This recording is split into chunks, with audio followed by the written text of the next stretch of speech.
জীবনে প্রথম চাকরি পাওয়া, সাথে ফ্রি থাকা খাওয়া, সেটা হলো বাবার হাত পা আর পিঠ টিপে দেওয়া। টাইমিং ছিল অল্প, তার সাথে হতো আবার গল্প।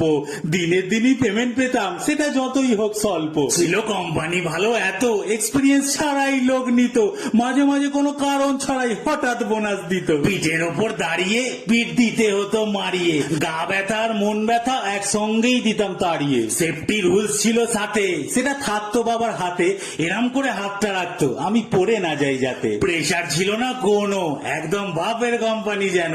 কামাই করলে কেউ বলতে আসতো না, এই তুমি কাল কাজে আসোনি কেন। কোনো ছিল না টেনশন, কাউকে করতে হতো না মেনশন। রিটায়ারমেন্টের আগেই এখানে পাওয়া যেত পেনশন। কোম্পানির ম্যানেজার ছিল মা, বলতো এই বেশি কাজ করিও না, অনেক হয়েছে কাজ করা, এবার খেয়ে দে শুবে যা। সিনিয়র এমপ্লয়িও ছিল যে আমায় কাজ বুঝিয়ে দিল, পাকা চুল তুলে ওভার টাইমের বুদ্ধি তার মাথা থেকেই এলো। সে হলো আমার দিদি, একেবারে হাদি।